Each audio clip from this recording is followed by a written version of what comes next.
Hey guys, welcome back to another video. My name is Adrian and today we're talking about The Last Guardian for the PS4.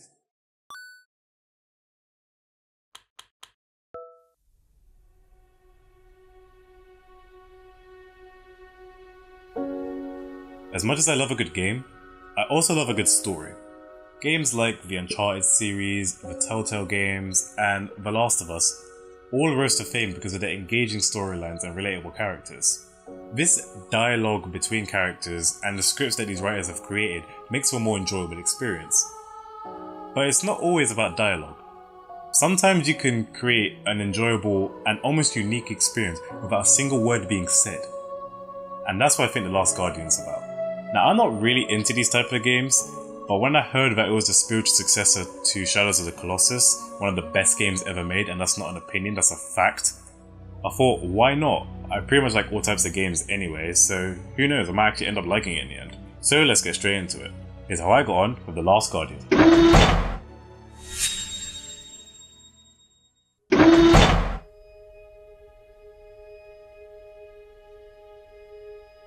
The Last Guardian is a story of a man recounting his encounters as a young boy.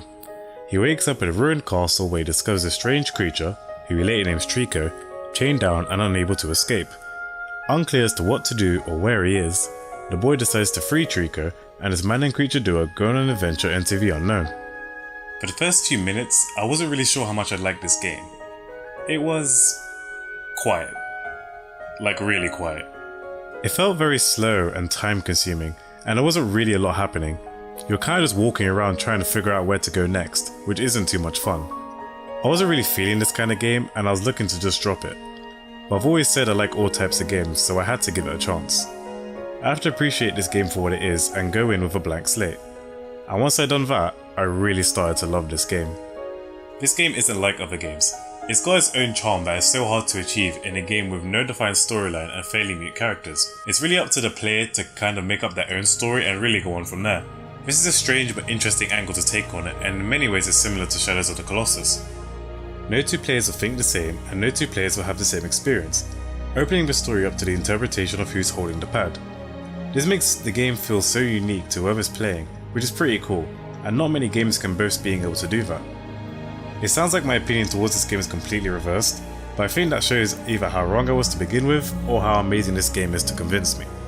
I was probably just wrong. I mean, I usually am.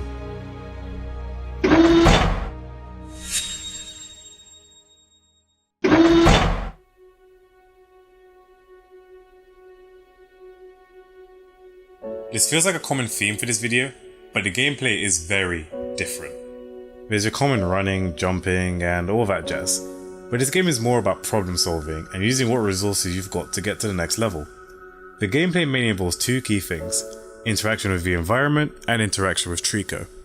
Firstly, the environment. Now this game is a lot about problem solving and understanding what around you can be used to aid in your quest. They made this very clear from the opening scene, by making you get barrels, climb walls, and crawl for little nooks and crannies to try and get around. It's up to you to figure out what to do with what you've got, which isn't really a lot. Then there's Trico, who's really the most important. Now the world you're put into is empty and barren, and no matter what you may think, you can't do it by yourself. So you have to rely on Trico, and Trico has to rely on you. This game revolves around the relationship between the two of you and how you work together to solve difficult puzzles. You can use Trico to get to higher ledges, jump over walls, and shoot lasers? Okay. There's a bit of platforming every now and then to get to new places, but other than that, there's very few game mechanics involved in the game. This feeling of being limited to only a few things seems to be a common theme in the game, and this is especially true of its presentation. If you're used to a packed and informative display, then really you're out of luck. The Last Guardian doesn't give you much because it would distract from what's really going on in front of you. You're meant to be intuitive, you're meant to use your senses, you're meant to struggle through the game as if you're there yourself. The way this game was designed is magical in so many ways. One of the first things you notice when you start the game is the music. Now I'm a big fan of orchestral symphonies in gaming, hence why I love Koji Kondo from the Legend of Zelda franchise. But this game takes it to a whole new level. The rhythm and the tempo of the music perfectly personifies this game. I could literally stop playing, close my eyes and just listen to the soothing soundtrack all day long. And we haven't even started with the artwork. The shading and the lighting, the attention to detail, The way the world breathes as if you're walking through it, every bit of it was done to perfection. Fumito Ueda, the game's designer, said he approached this game using design through subtraction, which is removing and eliminating any details that distracts from the core experience, and you can easily see that in every bit of this game. Without a doubt, the design is the best part about it. I mean, just look at this. It can only be described as sheer art and pure beauty.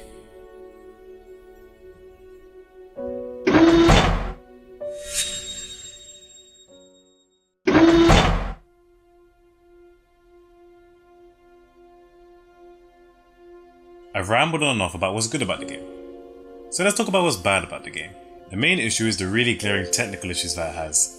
This is probably a consequence of the greater design qualities that it possesses, which is a shame, but it's true. Now this game is gorgeous, there's no doubt about that. But a game that's been designed this well and has so much attention to detail takes a lot of power. The PS4 is a powerful system, but even it struggled to handle this game, and as a result it became terribly laggy at times and sometimes unresponsive to the environment, which is a massive worry considering this game encourages you to interact with your surroundings and at times it just wouldn't let you do that. And this wasn't the only technical issue. The world takes forever to load, the environment isn't too intuitive, the camera jerks way out of control way too often, and it's ruining the experience this is meant to be. I also have the problem with the pacing of the game. Yes, it's a journey. Yes, I'd say I look in a different way. But I just don't have the patience. I've been playing for about 10 hours only to realise I'd barely scratched the surface. And for a linear game where you're basically being guided through the story, this isn't good. The game looks beautiful, but as an actual game, it made some fatal errors.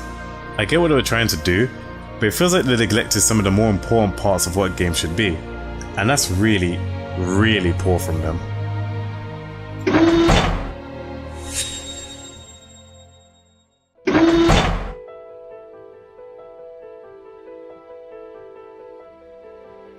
Playing The Lost Guardian has been a strange experience. There are things about this game that I love, like the design and the presentation of it. However, I always got the feeling it was walking a tightrope between being a game and telling a story. I didn't enjoy the experience as much as I wanted to, which is a real shame because I just don't think this game was for me. The game has a lot going for it, but it wasn't enough to make me want to play it again.